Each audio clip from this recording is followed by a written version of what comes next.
Howdy, howdy, howdy. Hello?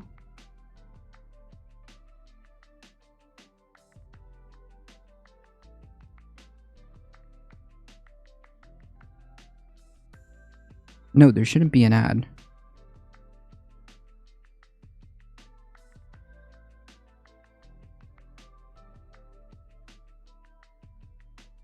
Howdy, howdy, howdy. Are we good?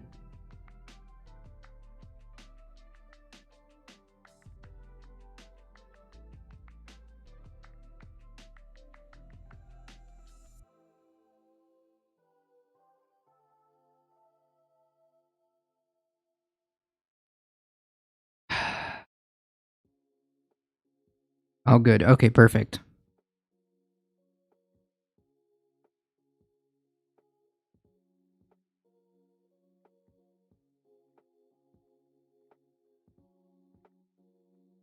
Okay. Oh.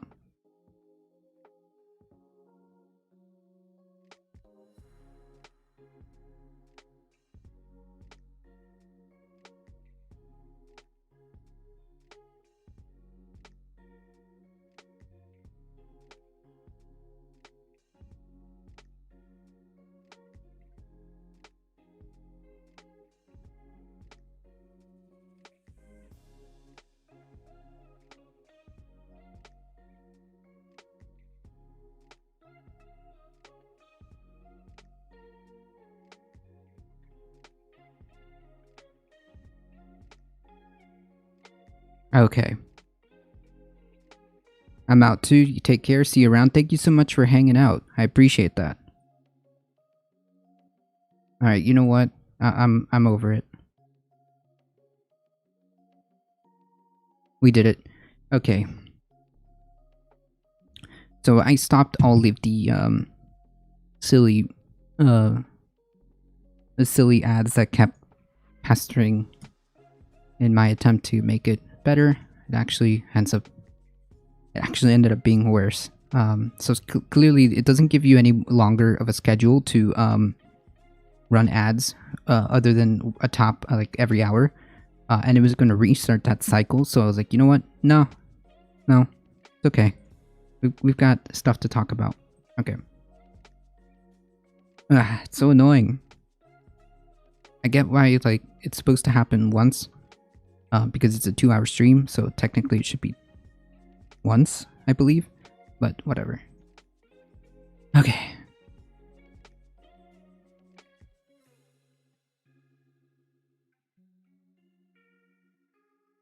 Much appreciated. Yeah. Just trying to make sure we can reduce that. They screwed up our Lake Tar Sands pipeline to sucking water from Minnesota watersheds. Along the eastern boundary of the White Earth Indian Reservation, northwestern Minnesota, indigenous Anishinaabe wild rice harvesters Jerry and Jim Libby set down a row of wooden pallets into the mud just beyond the dock of Upper Wild Rice Lake. It was a clear as day, tight, lush clumps of green rice heads that were visible across the lake's horizon. In a typical year, the entrance to this, one of a long necklace of wild rice lakes in northern Minnesota, to which the region's indigenous people flock every year in the late summer, would be covered in at least 2 feet of water, but now it is composed of suspended sediment as solid as chocolate pudding. Though the Libbies need to create a makeshift ramp simply to carry the canoe out to the water line. Minnesota is weathering a historic drought, but there's another problem beyond the weather. Enbridge's Line 3 tar sand pipeline has taken a substantial toll on the watershed in the region, including through a permit to pump 5 billion gallons of water for construction. And herein lies the problem, right?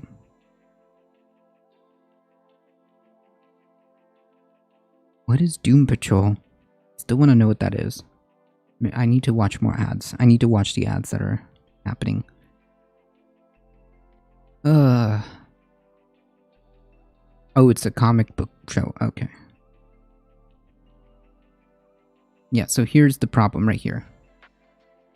5 billions of gallons of water for construction. In the case of Upper Wild Rice Lake, a road construction contractor named Knife River Construction stuck a pump directly in the lake this past June, sucking an unknown quantity of water which locals suspect was related to the use of heavy trucks for the pipeline. I see. As far as I'm concerned, Enbridge screwed up our lake and they're taking the money directly away from our families. It makes us feel anguished. This is our staple food, you know. That's so, like, frustrating. That's not cool. That's not cool at all.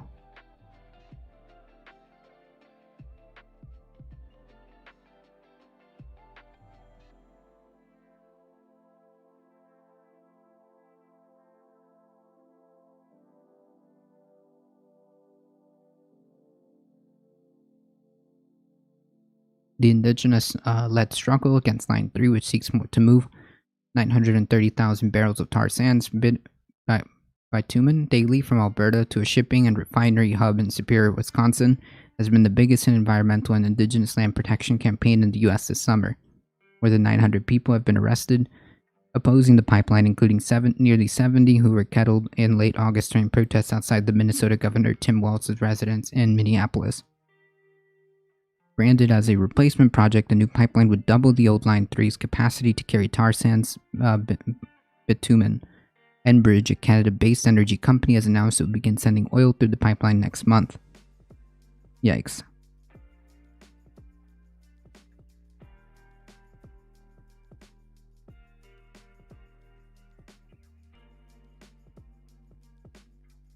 Howdy, howdy.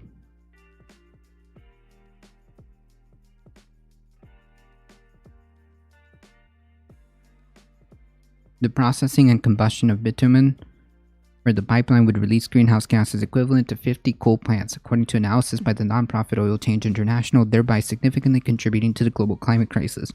Yeah, like, on top of, like, all of the destruction in land, the off-topic destruction on the local community, on the local indigenous community, on the water, on the land itself, and it's releasing greenhouse gases equivalent to 50 coal plants. And tar sands are the worst. Out of all the fossil fuels, are one of the worst. Let me ask an off-topic question. It depends. The processing and combustion of bitumen would release, greenhouse gases equivalent to 50 coal plants. Wild rice, known to many Anishinaabe people as manumen, or the food that grows on water, is a dense nutritional grain that grows naturally in the abundant lakes and rivers in Minnesota, Wisconsin, and parts of Canada. Thousands of Anishinaabe people continue to harvest it with the same traditional methods used for generation by propelling a canoe or small boat through the rice beds along with a pole. Indigenous people of the region believe they have a sacred covenant to protect the manumen and numerous other non-human beings, without which they would cease to exist as distinct peoples, notes longtime Anishinaabe rice harvester Bob Shimek. During any kinds of ceremony we do here, wild rice is involved. It's kind of like the Anishinaabe soul food. Well, you can ask your question. Just make sure it's within, like, TOS. Line 3 runs across more than 200 bodies of water, including the headwaters of the Mississippi River and some of the region's most important wild rice waters, streams, rivers, lakes, and aquifers. The State Department of Natural Resources permitted Enbridge to draw nearly 5 billion gallons from these water bodies, absent public notice or consultation with the White Earth Indian Reservation. It's pretty bad.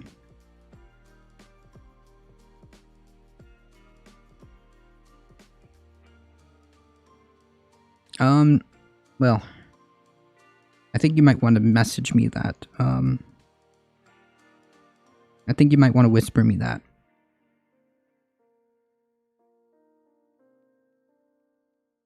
These activities have major impact, especially because these wetlands are already under severe stress from the drought. Opponents also fear leaks and spills from the tar sand pipeline, particularly since the thick substance is nearly impossible to clean up.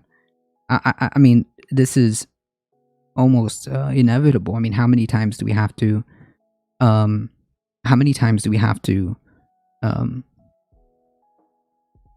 hear stories about pipelines being bursted?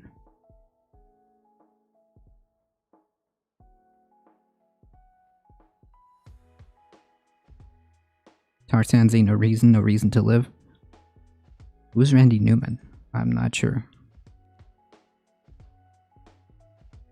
During a typical year, the Libby brothers say they make about $9,000 from rice harvesting, which they use for basic necessities like home repairs, school supplies for their grandchildren, and vehicle maintenance. But since this year's harvest season began in late August, many harvesters have had to resort to unorthodox methods, such as trekking through muddy, dried-out lakes in snowshoes and with burlap sacks slung around their shoulders, a technique that yields 1/3 to 1/4 the amount they could harvest with canoes.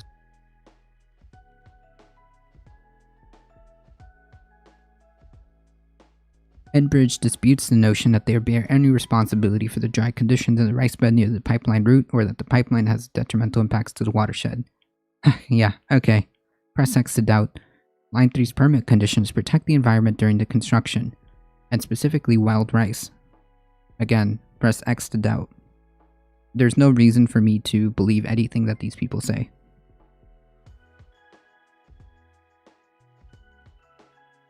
Enbridge pipelines have coexisted with Minnesota's most sacred and productive wild rice stands for 7 decades. Thank you for the follow, appreciate that. In response to a request for comment, Department of Natural Resources spokeswoman wrote that the Minnesota DNR has worked consistently to minimize the impact of the Line 3 replacement project on wild rice and on other Minnesota resources. These efforts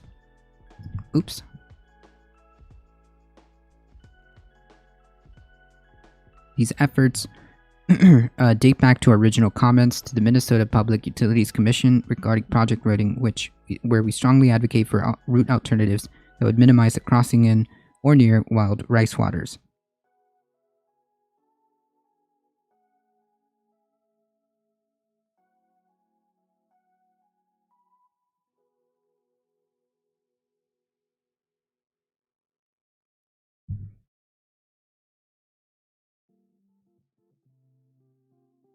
The effects of Line 3 construction on wild rice are at the center of a first of its kind lawsuit brought by the White Earth Band of Ojibwe, in which wild rice is itself the plaintiff.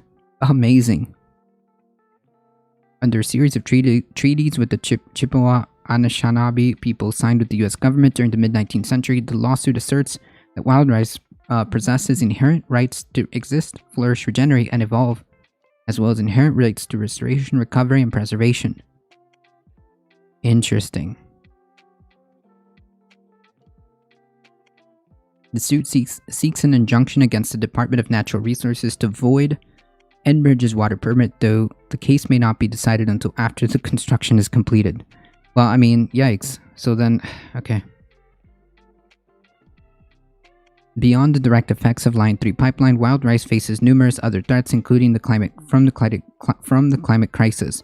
According to a 2018 report by the Great Lakes Indian Fish and Wildlife Commission, an intertribal agency that seeks to protect Anishinaabe treaty rights, climate change will wreak devastation on virtually all the plant and animal species on which they rely on.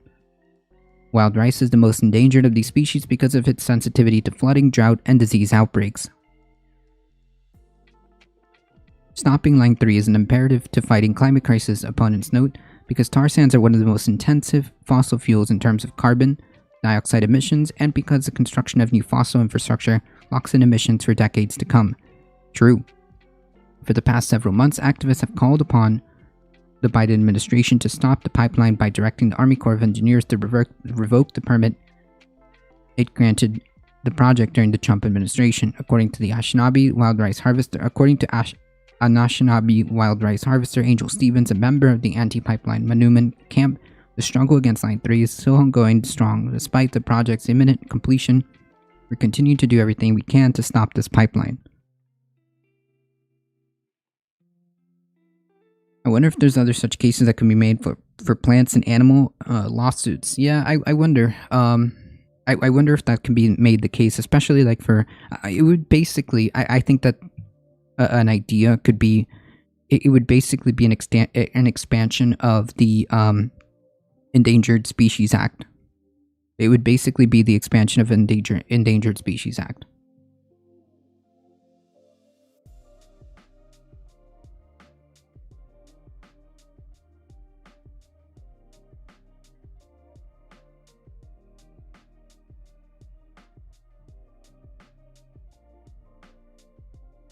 If emissions follow trajectory set by current NDCs, there's less than 5% chance of keeping temperatures well below 2 degrees Celsius relative to pre-industrial levels, and less than 1% chance of reaching 1.5 degrees Celsius Paris Agreement target. Yeah. This is where we're at, folks. This is where we're at.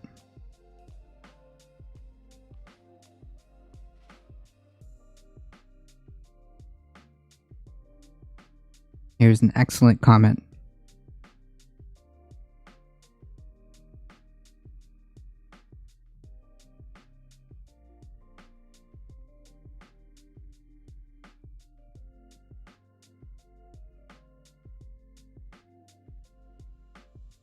Here's an excellent comment to think about. You have to ask yourself, if our economic system actively destroys the biosphere and fails to meet most people's basic needs, then what is actually the point? What are we actually achieving here? What is the end goal here? What's the point?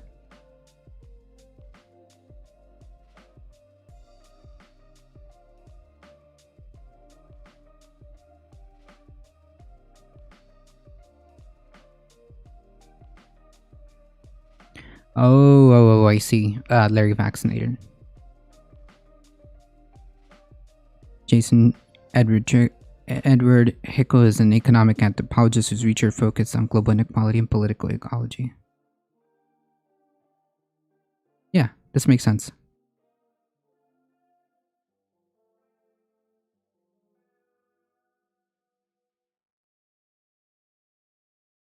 You have to ask yourself if our economic system actively destroys the biosphere, the planet, and fails to meet most people's basic need, then what is the actual point? Yeah, exactly. Obviously, the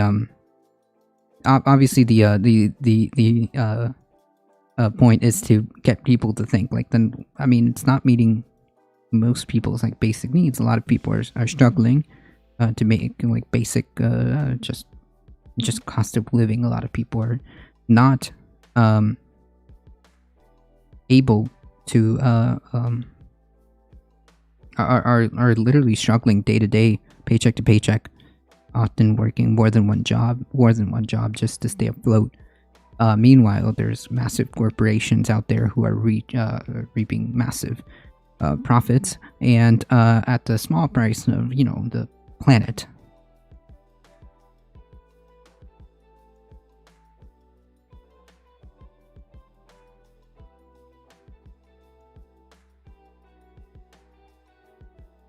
Well, Larry vaccinated, climate change will come for them too.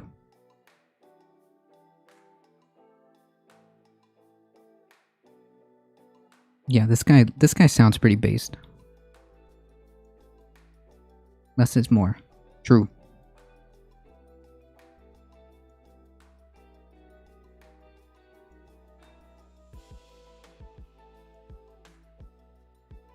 He sounds pretty based.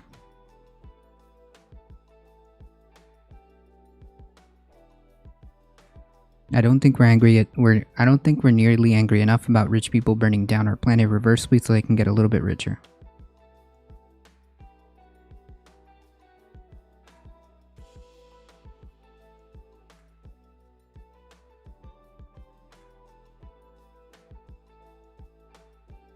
I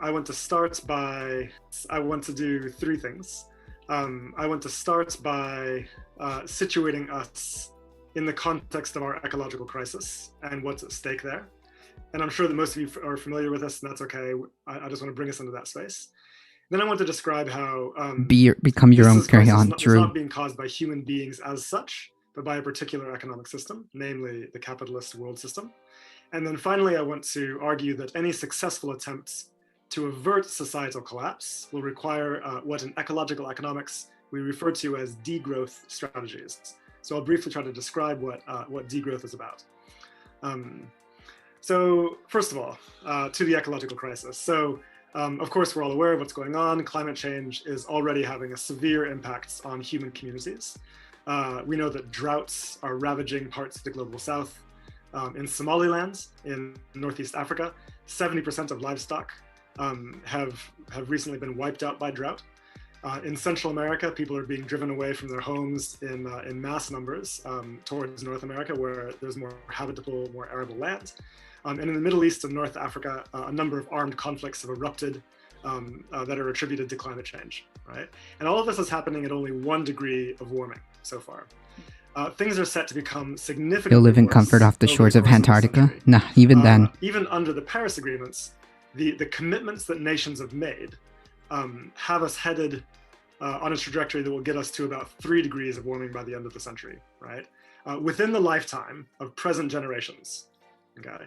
What will this scenario look like? We know that between 30 and 50% of existing species could go extinct in a 3 degrees world. For human communities, aside from displacement due to sea level rise and so on, the main concern has to do with food. We know that yields of staple crops are projected to decline by 30% this century with business as usual. The Intergovernmental Panel on Climate Change at the UN warns of multi-breadbasket failures and sustained food supply disruptions globally, leading to famines in multiple regions at the same time. Yeah, which we went over. Large parts of the planet will become physically uninhabitable for human beings. We went over that too. 1.5 billion people by the year 2070, according to recent research. And that's not just like published. Okay. So this is very, very, very feasible in terms of like how we could reach that amount of people, 1 billion or more. This is not only like coastal, but you know, in areas where it just won't be habitable because it's just hot. It's just incredibly hot, and it will be incredibly hot to the point where it's just dangerous to be outside for long periods of time, and yeah, areas that will become more prone to flooding, not necessarily just in coastal areas, but areas who are more prone to pluvial flooding will become uninhabitable, and all of the islands will be basically uninhabitable. I mean, in nature. To put this in perspective, right now there are around 65 million people who are displaced, right? And already with this level of displacement, it's causing fascist movements to rise, international alliances to break down, et cetera, et cetera. Multiply that by a factor of 20, and it's clear that that climate change this century is likely to trigger unprecedented political instability. Okay. Now, crucially, this crisis is not only I think that's a possibility. Climate breakdown, even though that's what we mostly focused on. It's also about other dimensions of ecological breakdown, which are happening at the same time. So deforestation, with half of the planet's mature tropical forests having been wiped out in the past 50 years or 70 years. Soil depletion, with 40% of global topsoils depleted or seriously degraded. UN scientists say we only have 60 years of harvests left in the world's topsoils at our existing trajectory. And species extinction rates. We know that 68% of plants and animals have been wiped out over the past 50 years. I mean, effectively, our economy is effectively a death cult. It's wiping out huge portions of the non-human world. And the extinction rate now is up to 1,000 times faster than prior to the Industrial Revolution. So we refer to this as the Anthropocene, right? The Anthropocene meaning the first era in which humans have had a decisive impact on geological processes and are shaping the planet. But the language of the Anthropocene actually has it wrong. Not all humans are equally responsible for this crisis. And this is a vital point. Take emissions, for instance. We know that a full 92% of total global emissions in excess of the planetary boundary have been caused by the rich nations of the global north, right? So USA, Canada, Western Europe, Australia, New Zealand, Japan. The USA alone is responsible for 40% of those excess emissions. Yeah, that's true. They've already started to abandon entire towns on rivers. Yeah, I mean, like it's already the initial salvos are already here. This is pretty much what Scientist Rebellion is saying. Yeah, this is all this is, and I think it's also here, right? That's exactly what they were. In fact, pretty sure that this is where we were.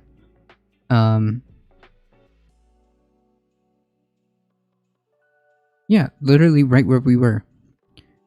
GHG emissions differ significantly between nations, between rich and poor people within nations, mirroring global income inequalities. High confidence, the top 10% emitters are the global wealthiest top 10 on per capita basis, contribute 10 times to more global emissions as the poorest 10%. I mean, like, I think that this is pretty much like in line with what the IPCC is like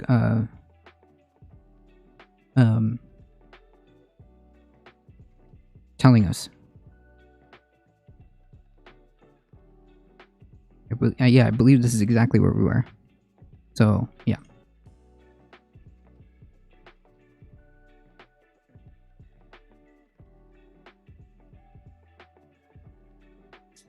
The global south, which has the vast majority of the world's population, has contributed only 8% of excess emissions, which are driving climate breakdown.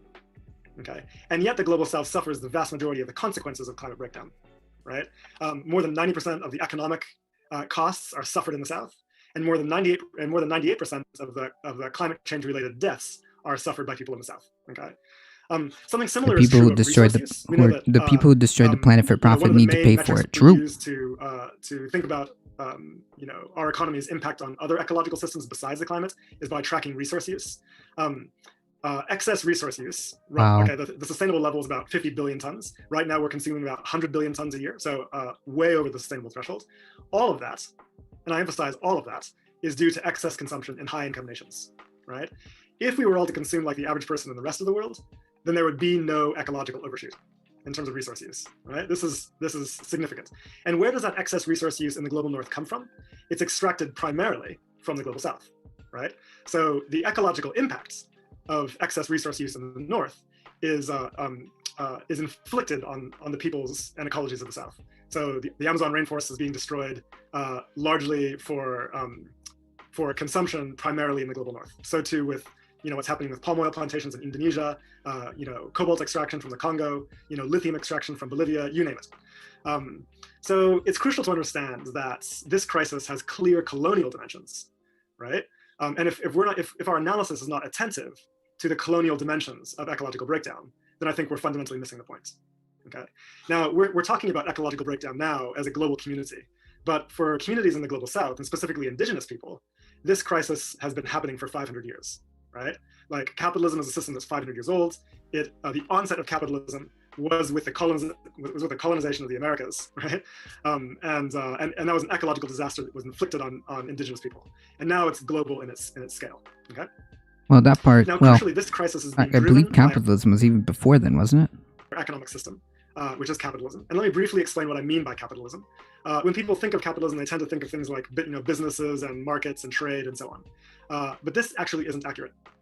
Markets and trade and businesses have been around for thousands of years, and capitalism is only 500 years old, right? And what makes capitalism distinctive is that it's organized around and dependent on perpetual growth, right? Ever increasing levels of extraction and production and consumption. It requires that. It's the first and only intrinsically expansionary system in human history. If it doesn't grow, it collapses, right? And this is why our politicians and our economists are always running around demanding more economic growth, okay? So capitalism needs to grow at a rate of about 3% per year. And that might seem like a small increment, but this is an exponential curve that very quickly becomes dangerous. So 3% growth per year means doubling the global economy every 20 years or so, right? So over the span of a single human lifetime, it multiplies by a factor of 10, which is extraordinary. Now, this wouldn't be a problem if GDP growth was just plucked out of thin air, but it's not. It's very tightly coupled to resource use and energy use, and that's what's driving our crisis right now, right? So what will it take to arrest these trends in ecological breakdown? Well, the dominant focus of our society is on emissions, right? And of course, we know what the IPCC has said. We have to cut global emissions in half in 10 years to zero by 2050. Okay, that makes sense. Because they've contributed so much to historical emissions, it has to be much faster than that, meaning zero emissions by 2030. And we think that this can be accomplished solely by rolling out renewable energy. Unfortunately, scientists are quite clear that that alone is not enough. And the reason is because the more we grow the economy, the more energy the economy requires. And the more energy the economy requires, the more difficult it is to roll out sufficient renewable energy capacity to meet that demand. Okay, so it's infeasible. It's empirically impossible for us to achieve a rapid transition to renewable energy, mercantilism, zero emissions in time to prevent catastrophic climate breakdown, while at the same time growing the economy. Okay, so what do we do? This is where degrowth comes in. Okay, scientists are increasingly clear that what's required is that high-income nations actively scale down their energy use. And to scale down their energy use, this is not just about turning off lights when you leave a room, etc. It's about scaling down unnecessary parts of the economy, right? Scaling down the material economy, because that's what really takes all of the energy. So the less economic activity we have in aggregates, the less energy we use, the easier it is to transition rapidly to renewable energy. Okay, so this is what's known as degrowth, which is a planned downscaling of resource and energy use to bring the economy back into balance with the living world, and to do so in a safe, just, and equitable way, right?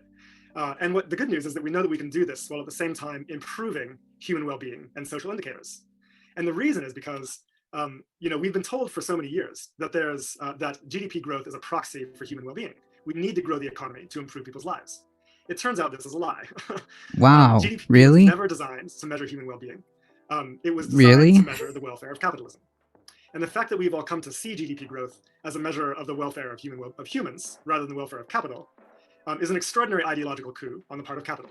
Right? It means that all of us are willing to back processes of extraction and exploitation because we believe that it's good for us. Okay, because the language of growth is very compelling. It sounds so natural and so good. Who would ever be in their right mind be against growth? The speed rapping gives me my headache. It's personal. I'll listen to my own. Oh, it's all good. It's all good. I sped it just a tiny bit, not too much. So the USA has a GDP per capita of $60,000 a year, making it one of the richest countries in the world, and yet Costa Rica has 80% less GDP per capita than the USA, and yet they have longer lifespan, higher happiness and well-being indicators, and better social indicators in many other parts of the society. How do they do it? They do it by focusing the economy on human needs primarily, and ensuring that people have access to universal healthcare, education, and social security. Right, that's what counts for.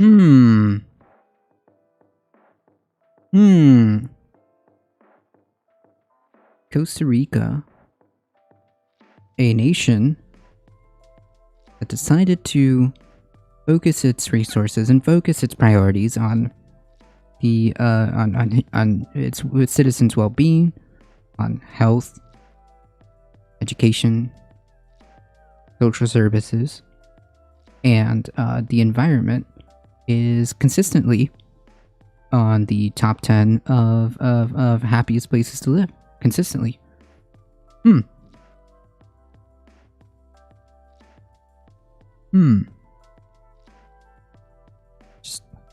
Just the thing. Just the thought.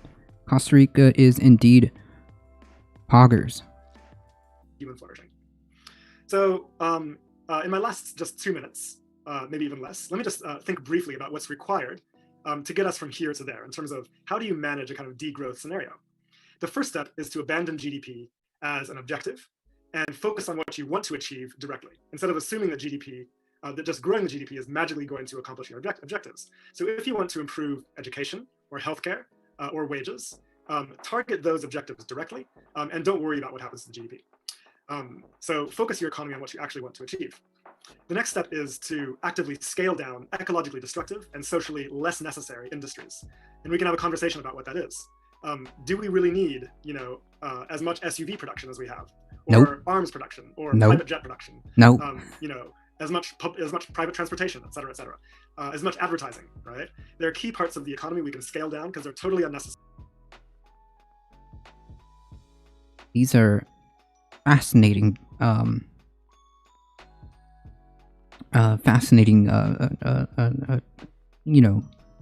thoughts. Imagine having to, thinking about it. So what he's talking about really, at the end of the day, is essentially just reorganizing our priorities. That's what it is.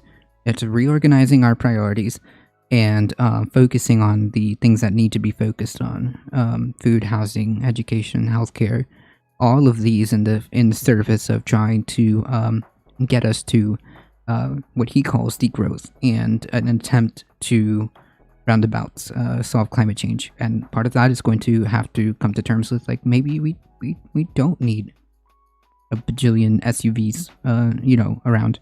Maybe we should invest in public transportation that actually works. A good, efficient public transportation that can even be ran on green, renewable energy. Just maybe. That's a thought. True.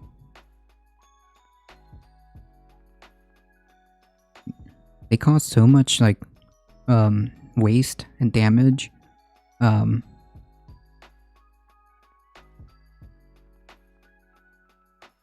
your own cruise ship. I went the one time I went on a small. It was like, you know, those like tiny ships that are like they aren't cruise ships. They're like these like weekend getaway kind of deal. That's the closest thing I've ever been to a cruise ship. The fishing industry needs to be abolished right now too. Yeah, the destruction on the oceans is is very troubling. Is very troubling. I mean, like what these industries have done is incalculable. Incalculable. Sorry, it's a human need. Okay. Of course, as we do that, that means that there's less labor required in the economy, and so unemployment rates will rise. And normally that is a disaster, but it doesn't have to be. We can shorten the working week and redistribute existing necessary labor more evenly so that everyone has access to the livelihoods they need to live flourishing lives, along with access to the leisure they need to engage in caring activities, to build relationships in their community, to be politically involved, etc., etc. This can be done without any loss to people's quality of life in terms of their livelihoods by sharing. To be more, to spend more time to like leisure and be politically involved.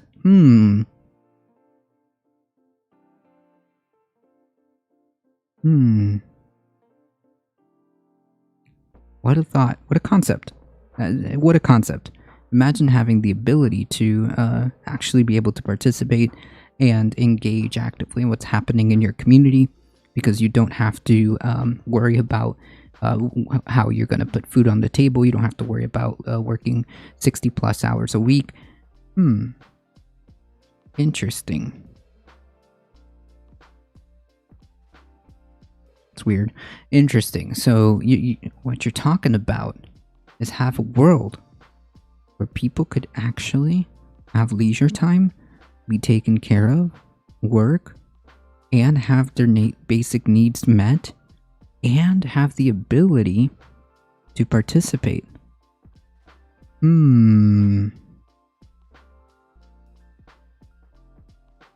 Interesting. Sharing existing income in the economy more fairly, right? So there's no scarcity of income, there's inequality. By reducing inequality, we take pressure off of the need to grow the economy to meet human needs, okay? And finally, expand universal public goods. So decommoditize the parts of the economy that are necessary for human need and well-being. The more that we have access to the resources we need to live flourishing lives on a decommoditized basis. So you mean like food, housing, education, and healthcare? Is that what you're saying? Is that what you're saying? Such as universal healthcare, universal education, public transportation, safe, clean energy, etc., etc. The less we need private income in order to live decent lives. Okay, so decommoditizing universal basic services is really essential to ensuring people can live flourishing lives without needing high levels of private income in order to do so. Now, I just want to really briefly mention that, okay, so I see this as kind of crucial to thinking about decolonization. I mentioned earlier how excess resource use in the global north is effectively a colonial process on the global south. So therefore, degrowth in high-income nations is a kind of form of decolonizing the global south, in the sense that it removes pressure from the land and resources and human communities in the global south. And so this is a crucial demand for global justice. He's been watching ADT. True. Right? Effectively, what this is all about is shifting from an economy that's organized around extraction and accumulation to an economy that's organized around reciprocity, human need, and care. True. So I'll leave it at that, and we can talk about it more in the discussion. Interesting concepts. He speaks very well and uses huge generalizations, no route to chew on. What is he advocating will not? What he is advocating will not succeed with, while a massive, voracious resource-using populations like China and India are permitted to take over any weaker economies. Like, what does that mean? What does that mean? And like, why? And why can't it be us? Why can't it be us doing everything at the forefront of addressing this climate issue? Why can't it be us doing what we can, being the example of how we can live a more sustainable life? Why does it have to? Why does the onus on other countries? Why can't we do it? I mean, clearly, the countries that have figured it out, and have reorganized their priorities, see vast improvements in quality of life. I mean, like he gave a perfect example, which is Costa Rica. Costa Rica decided to reorganize their priorities, and has seen great success. It doesn't have to always be this way. And furthermore, what is the alternative? Nothing? What is the alternative? Just let everything burn? That's not an alternative. That is not an acceptable outcome. Because at the end of that, then nobody wins. Then nobody wins. Not with that attitude. Yeah, the alternative is it all goes downhill, it all goes to shit, and nobody wins. Yeah, instead of compete, collaborate. Yeah, it's gonna take that. It's gonna take an international cooperation, and we do need to be in unison as a human species to get rid of this. I'm not interested in having a market war with China and India. We should be working in tandem with them. We have a world to save. Because if the US implements degrowth, it will become a victim to predators with huge populations to feed, like China. I don't know what that means. I don't know what that means. I unironically don't know what that means. Becomes victims? Who's a victim of... Wait, what? It's my friend. My friend. The opposite. It's the opposite.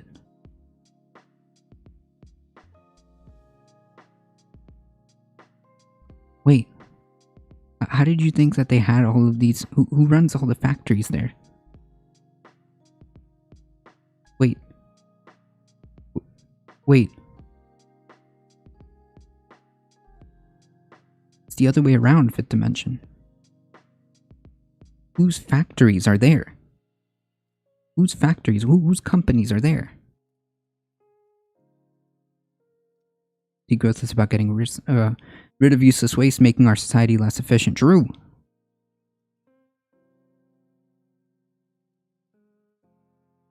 Yeah, it's not even like it's about like a better way of putting it is about reorganizing our priorities. That's really what it is. It's a more easier way of understanding it. It's just reorganizing our priorities to make sure that we hit the targets that we need in terms of climate change, and that's going to involve change. I'm sorry, and failure to do so, then it doesn't matter how big or small China gets. It's all irrelevant. We're all done. So the alternative is that.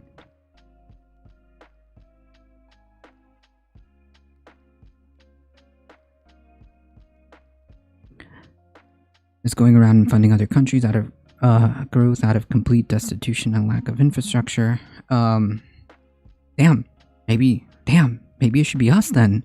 If you're so worried about that, maybe it should be us making green belt road initiatives. Maybe it should be us investing in green belt and road initiatives. Damn.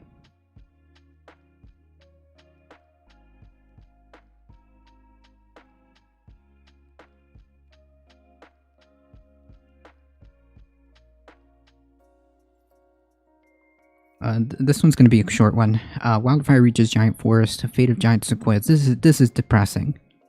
But changes are scary, ADT. I know. This is depressing.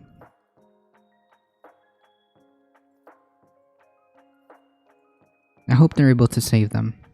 A lightning-sparked wildfire in Sequoia National Park has scorched the edges of the giant forest, home to some 2,000 giant sequoias, including one of the world's largest known trees. The Cannon B complex fire on Friday burned down through the most western tip of the forest off of General Highway near the Fort Guardsman. A grouping of giant sequoias that marked the fort's entrance, said Stephen Beccaris, public information officer with the Southern Area Blue Team. The forest is located east of Fresno. The base of the trees have been wrapped in protective foil that can withstand high heat and is typically used to guard structures against flames, but he said, but it wasn't clear how intensely the fire burned through the area or how the trees fared. Giant sequoias are considered one of the most fire-adapted species on Earth, but experts say the drought-stressed trees are increasingly no match for massive high-intensity blazes stoked by climate change and a buildup of dry vegetation in western U.S. forests. Crews were able to get into the area later Sunday after they cleared the general highway, only one way in and out of the forest of falling rocks and flaming vegetation that rolled onto the road. That came as the two fires that compromised the complex, the Colony and Paradise. Fires which sparked by a September 19 lightning storm emerged overnight, swelling to 17,857 acres and making a run to the north and northeast. Firefighters reported 0% containment. Jesus Christ. But yeah, let's please continue about how we need to worry about degrowth. Yeah, let's continue to worry about that.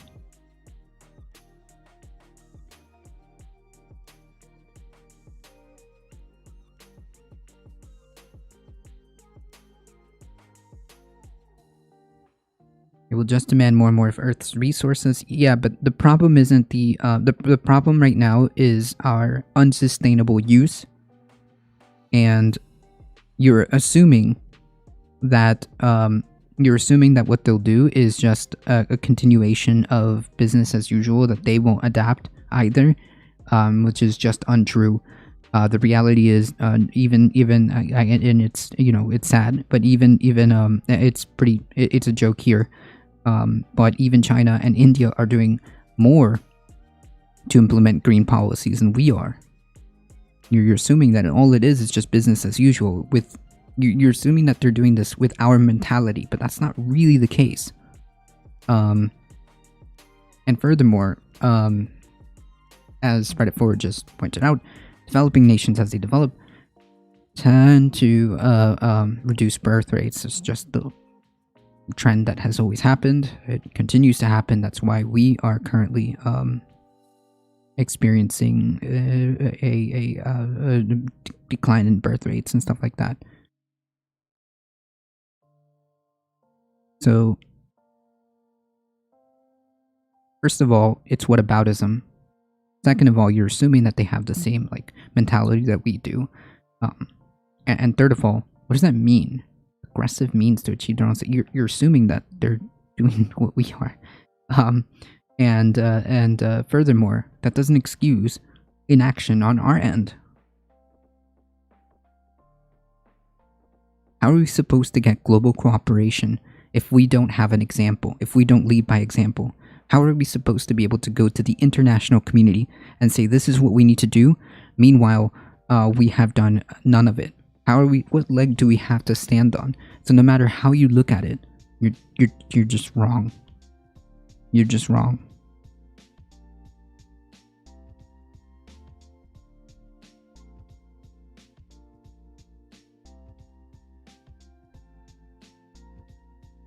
The Colony and Paradise fires, which sparked by the September 9 lightning storm, emerged overnight, swelling to 17,857 acres, making a run to the north and northeast. Firefighters reported 0% containment.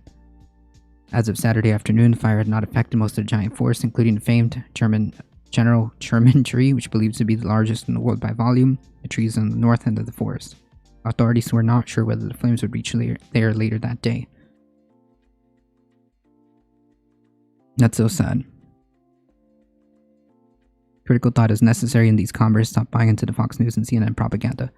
Yeah, I mean, it's basically it's very simple. From the very get-go, it should be us to lead by example. It's really weird to me, all of these folks have see you in MR, gang, for sure. Don't worry, we'll be there. We'll be there in a bit. So first of all, it's like it's unbelievably infuriating that it basically your what people what this is insinuating is that we actually cannot do anything about it, which is unacceptable. Period. It's full stop. What you're implying is that we shouldn't do anything about this. Full stop. That is unacceptable. And second of all, who cares? Okay, what other countries are doing?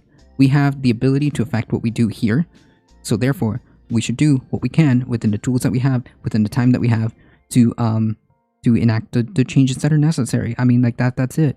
I do not have power, or I don't have the ability to vote in India, so I can't affect anything there. But the U.S. being a big player, being the biggest player here, has the capacity to say, hey, we're going to get an international coalition. This is the plan. Here's what we have done. And then get conversation started. But if we don't do anything, how is the international community supposed to look at us? How are people like supposed to look at us and take us seriously, regardless?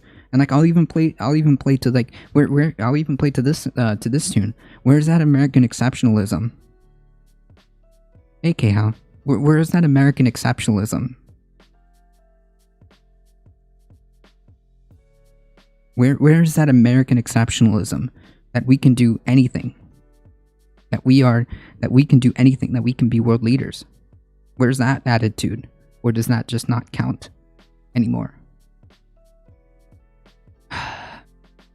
Yeah, true. Considering the history of colonialism in India and China, true. The U.S. has many other countries cannot correlate its plot into thinking the single main aim. Look at 0 to 100. Look at January 6th and QAnon.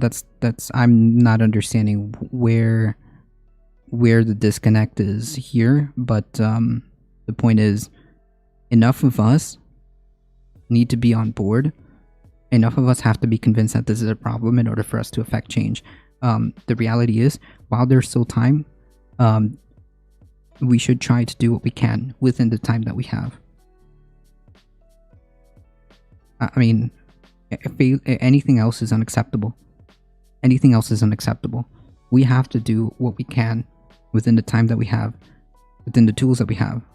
Like, failure to try to address this problem, failure to attempt to do anything about it, is just unacceptable. It's just unacceptable. Because what you're saying effectively is, well, we just can't do anything about it. What's the point? What you're saying is just that we should just throw our hands in the air and say we can't do anything about it. And that's not acceptable.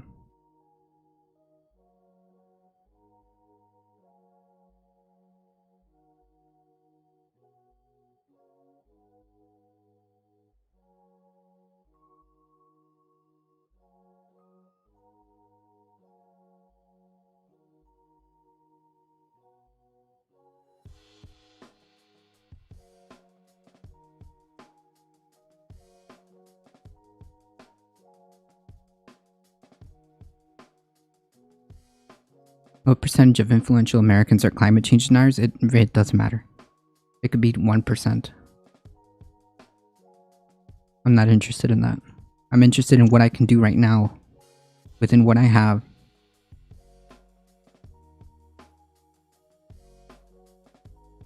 Growth in global per capita GDP and population has outpaced a fall in the global average use of energy unit per GDP.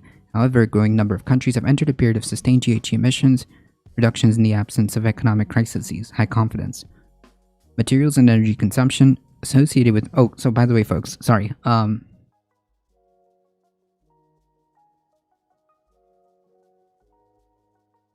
I'm right here. Sorry.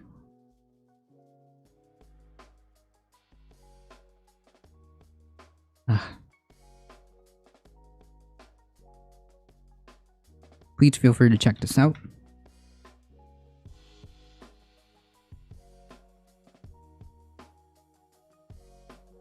Alright. Here we go. GHG emissions differ significantly between nations, between rich and poor people within nations, mirroring global income inequalities. High confidence. Top 10% emitters, the global wealthiest 10% on a per capita basis, contribute to 10 times as much global emissions as the poorest 10%. High confidence.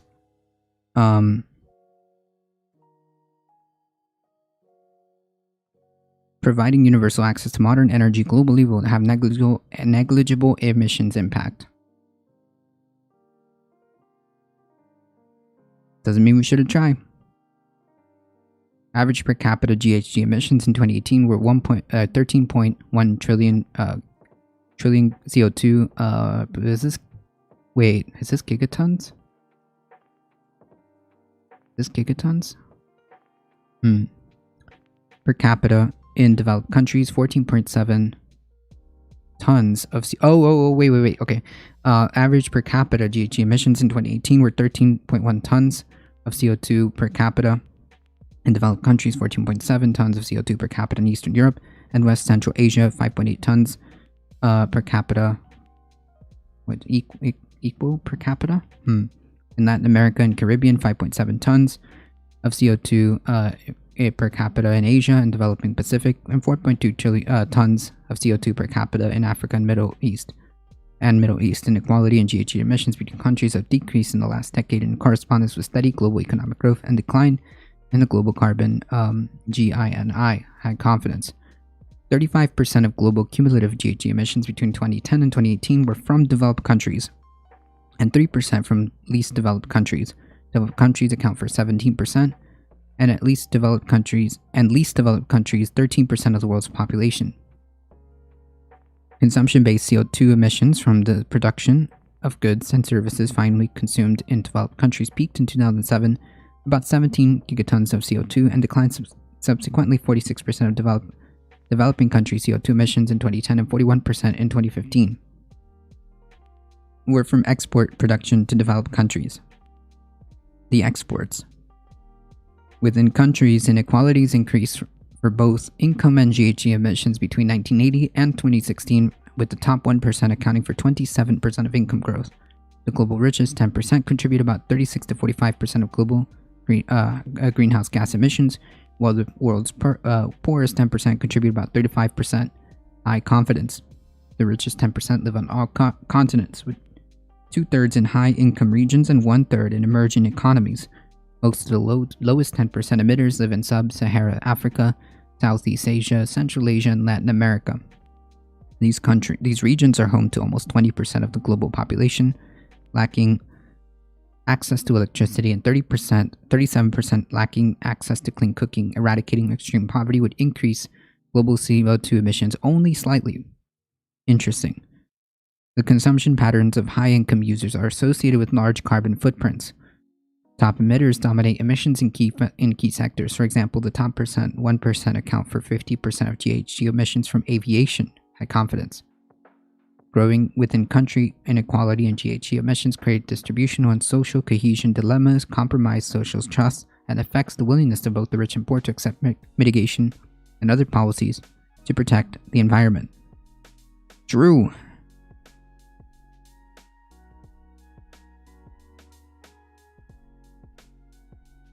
That's literally what's necessary in order to save humanity or life on Earth. We don't at least try, then the results will increase until basically, like, there's no alternative. We need to do what we can now, and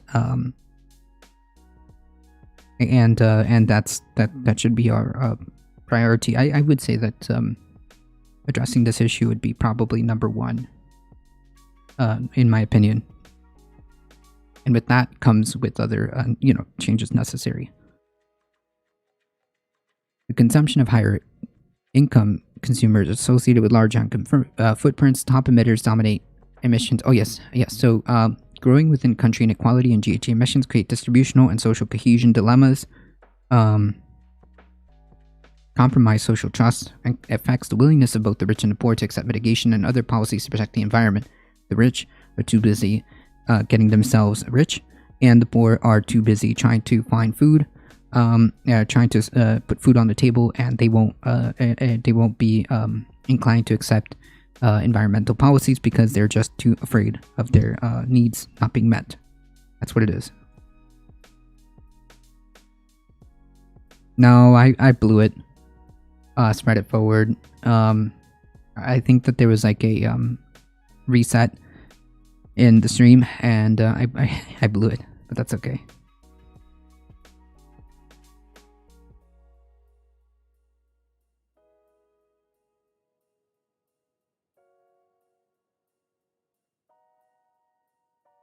Nah, even before, I think I reset. Well,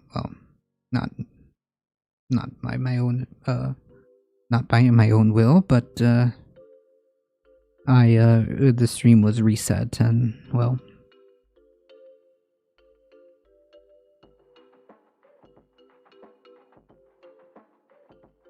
changes in sectoral emission patterns since AR5 can be attributed to development in technologies, policies, investment patterns, and behavior. High confidence. The cost, performance, and adoption of many individual technologies have progressed, but the deployment of rates, deployment patterns, and global reach of technological change is currently insufficient to achieve climate and sustainable development goals. High confidence. Many technological advances have not benefited developing countries to the same extent as developed countries, nor have they necessarily led to enhancement of technological capabilities. The least developed countries, particularly disadvantaged. Medium confidence. In 2018, 34%, 20 gigatons of CO2 of global GHG emissions came from the energy sector, 23%, from industry, 23% from AFOLU, agriculture, farming,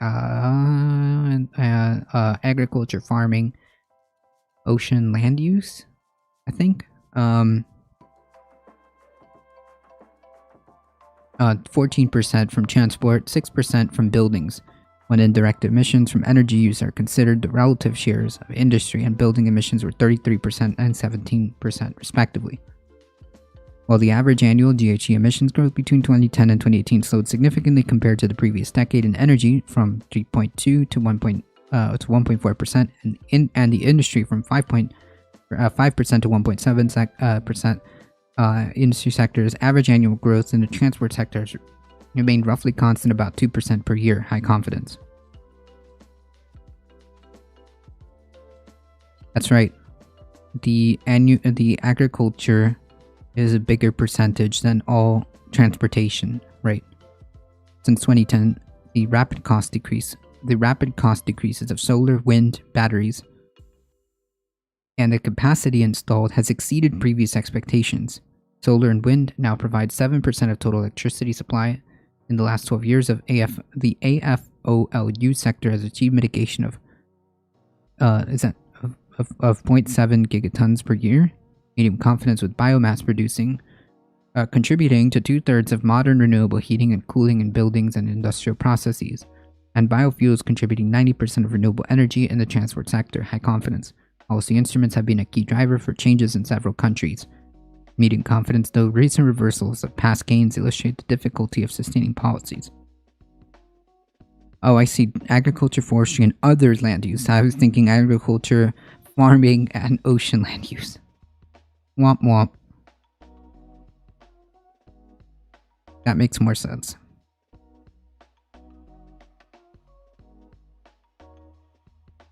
The scale-up diffusion and global spread of carbon capture and storage, nuclear energy, and carbon dioxide removal technologies have not progressed as rapidly, which is part of the problem. You can't just like throw your chips on these things and without addressing the core problem, right? Economic barriers, institutional challenges, and public concerns about safety and sustainability among the reasons inhibiting their diffusion. General purpose technologies such as digital, artificial intelligence, or biotechnology have already found applications across sectors that have led to both synergy and trade-offs between mitigation and sustainable development goals. Medium evidence, high agreement. Digitalization is fundamentally changing all economies and societies. Digital technologies and associated innovation can contribute to more efficient industrial processes and power, but they may also increase energy demand and demand for goods and services. Medium confidence. Some governments have strengthened their innovation systems and policies by adopting a holistic approach. Such policies have accelerated deployment and diffusion of existing And now low-emission technologies increase cooperation and strengthen domestic innovation capabilities. High confidence. Systemic approaches are still not widespread, and international technology cooperation as envisioned under the International Climate Agreement is still limited in scope and size. Medium evidence, but high agreement. Jesus. And here's the breakdown of what we were talking about.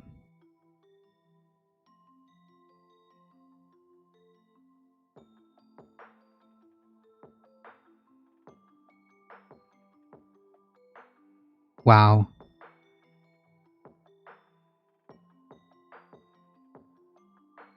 Although it's not in the although it's not in like the wide mass as it needs to be, it kind of is a little bit encouraging to see that the I mean, like, look at the graph. It's just like straight down. Like, this is unironically line go down, good. This line go down, good. And the adoption goes up as this line goes down. So I mean, like, it's a little bit encouraging, just not too much, not too much hopium, but it's a bit encouraging to see something like, to see this trend a little bit moving in this direction. I hope that the decisions that we take in these coming years will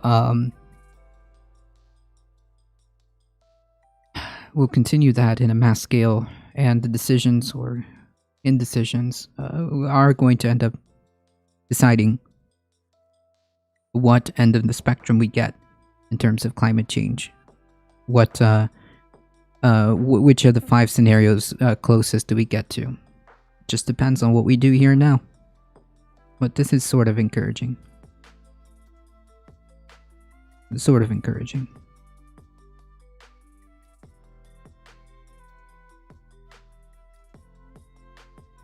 Since AR5, there has been a substantial growth in climate policy and corresponding institutional arrangements at national and subnational levels. High confidence. Many countries have developed cross-sectoral frameworks with multiple objectives that have climate mitigation as a co-benefit. Gaps remain in terms of the extent of coverage and ambition of climate commitments and effective enabling conditions for implementation, such as sufficient policies or stringencies and suitable institution. Medium evidence, high agreement. Little new climate legislation and few additional national strategies were added between 2012 and 2017, but new climate targets have been more prevalent. The share of global GHG emissions subject to mitigation policies has increased. However, methane, nitrous oxide, carbon dioxide from production of industrial materials and feedstock, as well as fossil fuel combustion in many developing and some developed countries have not yet been covered by mitigation policies. Robust evidence. Medium agreement. It's so cheap, why aren't we using it? I know, right? It's like, it's maybe economic system isn't working as isn't working as it was told, as we were told it would work. Remember, we were told that if there was a more cheap and better product, then people would just buy it. Well, really? Subnational jurisdictions, cities and businesses and investors, international organizations, legal institutions, indigenous people, and civil society groups are engaged in climate mitigation. Climate actions, including partnership, voluntary initiatives, and collective action of citizens, are taking place across multiple scales. These are having impacts through framing and shaping targets, knowledge generation, emissions disclosure, climate litigation, role models, local decision-making, and fostering experimentation. High confidence. The Kyoto Protocol was instrumental in building institutional capacity to support international carbon markets and voluntary cooperation. The Paris Agreement has shifted international cooperation towards encouraging and supporting rising levels of ambition and the ability of parties to achieve their mitigation objectives within framework of sustainable development.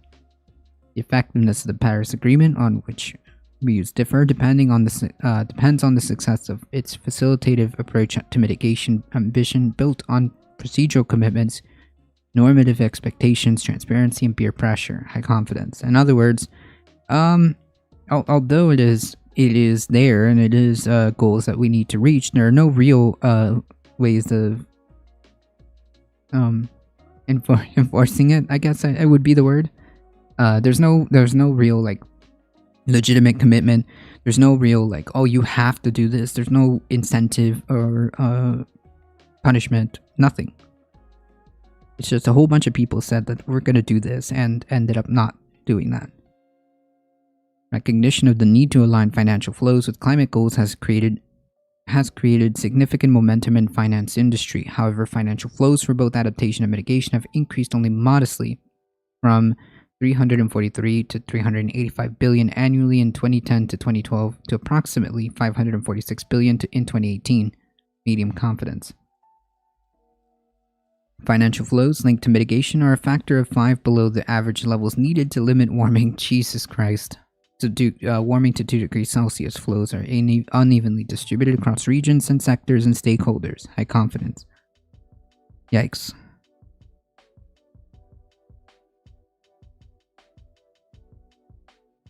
The balance of public and private financial flows have been relatively stable over the past 5 years at 40 and 60% respectively.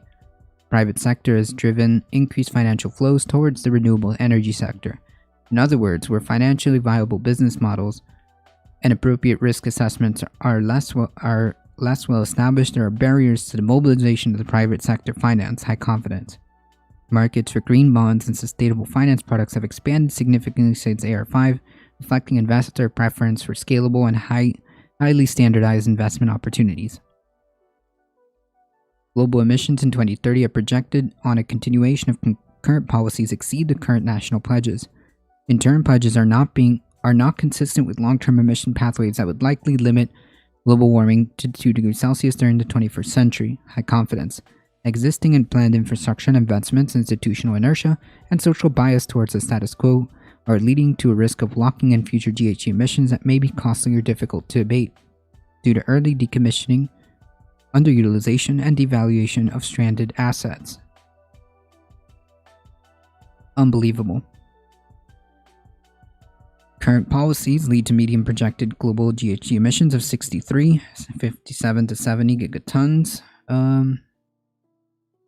Gigatons a year by 2030. Unconditional and conditional NDCs on this. Wait, NDCs? On disclosure? Wait. What are NDCs?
I'm trying to figure out what NDCs mean.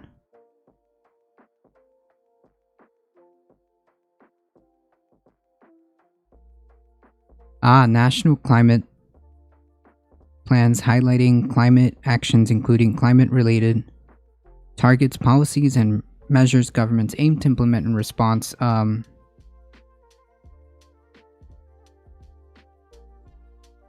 to climate change and contribution to global climate action.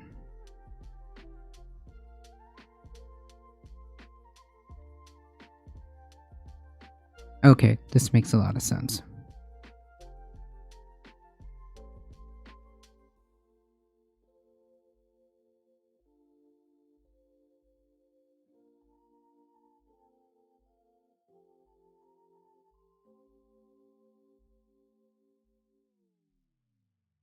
Okay.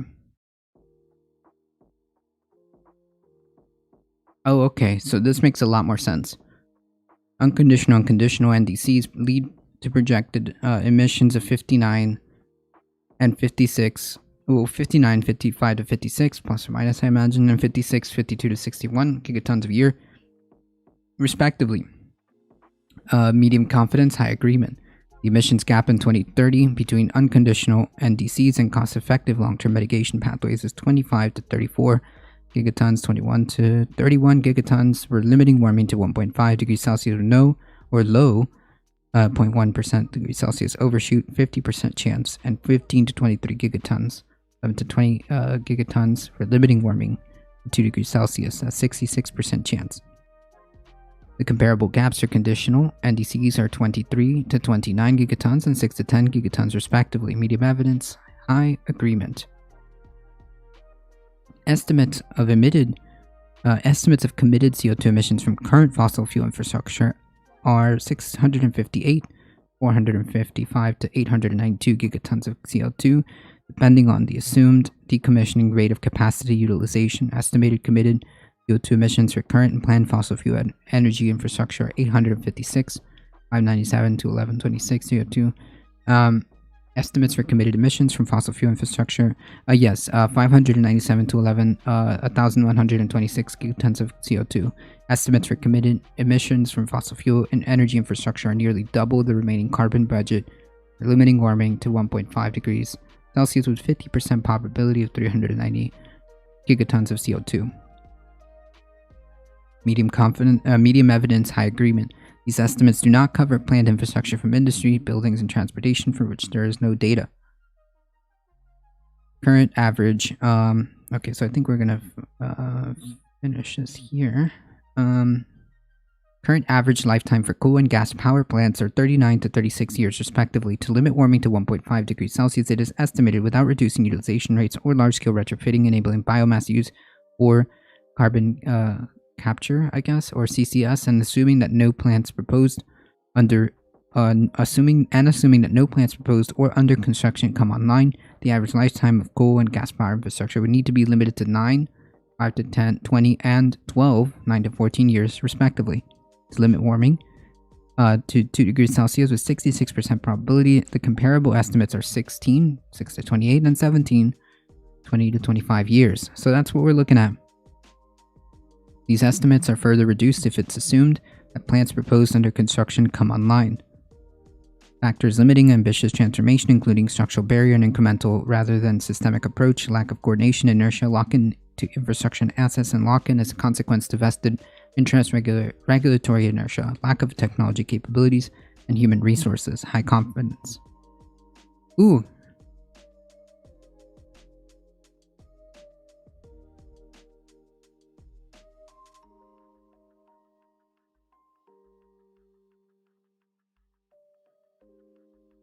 So depending on what we do, that's what the graphs look like. Depending on what we do.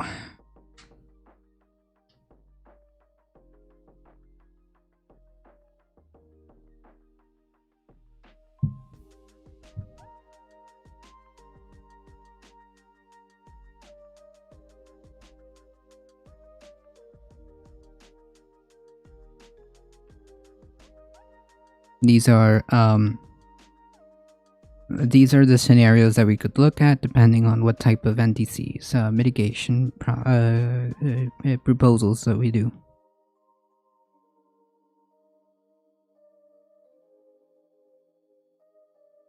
All right. I think this is a perfect way to continue this. We're, I think, about half point of the summary.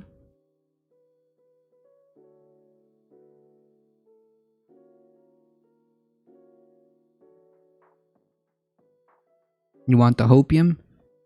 Well, page 14, I'll remember that. The closest that we have to hopium is this. It's not a lot. It's not a lot, but it is somewhat encouraging that we are using, renewables at the cost of renewables are plummeting and their adoption are increasing, but I don't know if that'll be enough. However, it is encouraging to see. The hopium is, there's still time, and while there is still time, then we need to do what we can within that time to do the best that we can. That being said, what we do here and now is what will determine what happens.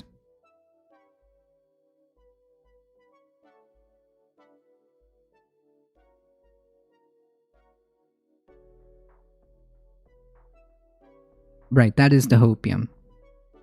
The hopium is that the possibility exists. That's basically it. I know that the reality looks rough, and it probably is rough, but the possibility exists, and we can do it. We absolutely can. There's nothing. It isn't out of the realm of feasibility that we can potentially attempt to, get a mitigation and adaptation process and try to land on the better end of the climate. We can land on the better end of the 5 catastrophic scenarios that we could see, right? And it's up to us that we to try to do our best within the time that we have, within the tools that we have, right? That being said, folks, thank you guys so much for joining this special, I guess, version of today and tomorrow's show. Tomorrow, folks, the stream may be a little bit delayed as I have to go to jury duty, but that's okay. It may be delayed. I don't know how long I'm going to be there. I don't know how long it's I don't know how long that's going to last, so it may be a little bit later down the road, but I will be off. So I will be off, so I'll be able to stream as soon as I'm able to get home and continue our journey throughout this leaked IPCC report. Man, it don't look good, but the possibility is there.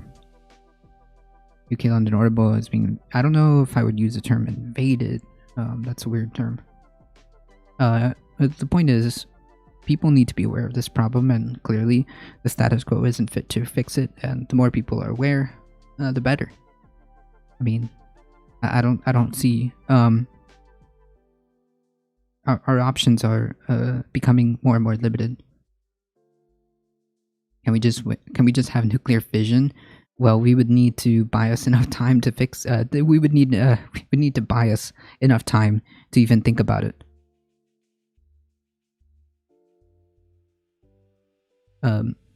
We would need to buy time, and that means using whatever we can to reduce that. Fusion, right? Fusion. That's right, not fission, fusion. Sorry, yeah, it's fusion. So I mean, if we can buy ourselves enough time, we might be able to get there. But that requires us to monumentally change everything. We need to get off fossil fuels. We need to rethink and reorganize our priorities. We need to invest large amounts of money into restoring our ecosystems. I mean, we've got enough to go on right now. And I think that we should go with whatever's here and now and possible right now. That is cheap and fast and effective. I mean, that's just where I stand. If we had a way of just like Thanos snapping and like being able to build like an immediate fusion thing that would just like happen. Maybe, but like we have all of these, like we just need, like the graph showed. I mean, like all of these renewables, solar, wind, hydro, geothermal, all of these things are monumentally cheaper and faster to get online. Yes, we could start rolling them out this year if we wanted to. We have the technology. So it's not like it's not like it is impossible, right? And doing so, decoupling ourselves from fossil fuels in as many ways as possible and as quickly as possible buys us more time. Which is in the name of the game. So yeah, I mean, if it's cheaper, if it's faster, I only see them on the wealthiest homes around here. Well, subsidies and stuff like that could make it easier for people. I won't deny that.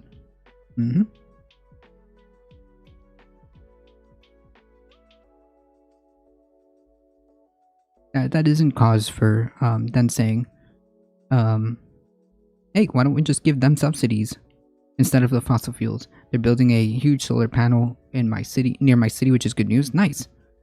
We need more of those quickly and as many ways as possible. That being said, folks, I really do appreciate you guys hanging out. Thank you, Spread It Forward. Thank you, Darknet. That's funny. Thank you, Darknet. Well, they can stay mad. Stay mad. Thank you, Darknet. Thank you, Spread It Forward. Thank you for all the new follows. Thank you, Heat. Thank you, increasingly Phil. And for the support. You guys are, I appreciate you guys. Thank you for all the new follows. You guys are what makes this channel grow. I mean, I really appreciate it. Thanks for the wonderful stream. Thank you for hanging out. The problem is you don't want to wind farm a nuclear power station in your backyard. That's not a. Hey, you know what's really a problem? Also fuels. Also fuel. Wait, hold on. No, I have to show this. I can't let that one go.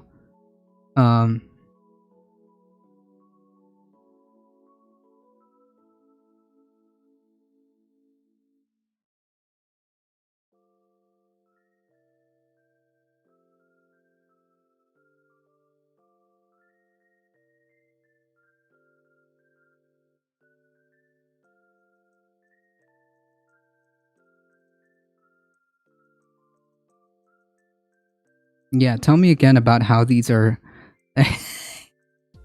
tell me again about how the wind farm is a problem. Tell me again, please.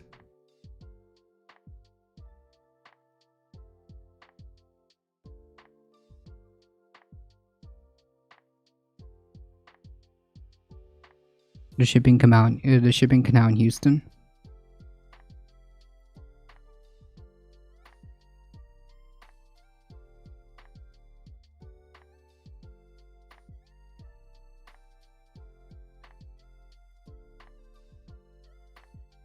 No, where's this really good image? Oil refineries. Hold on.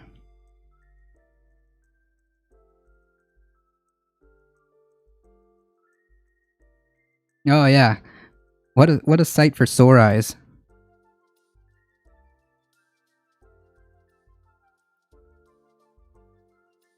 That's a fracking farm. But yeah, please tell me how people are gonna be bothered by wind farms. Like, it just sounds to me like, I don't know, dude. Like, it just sounds to me like solutions just aren't possible. Sorry. Anyways. Thank you, folks. I appreciate it. You guys are what makes this channel grow.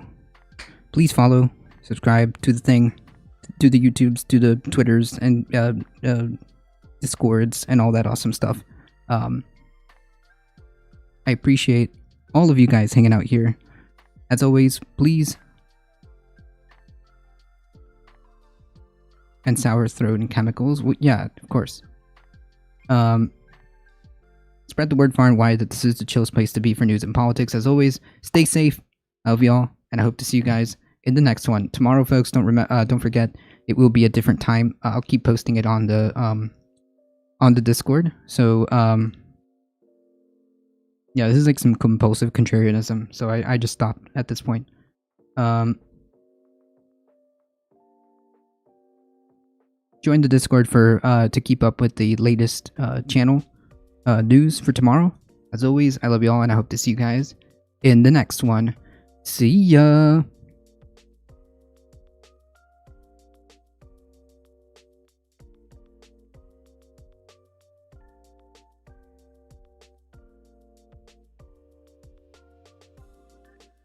Alright, folks, we're heading out in 5, 4, 3, 2, 1. Here we go.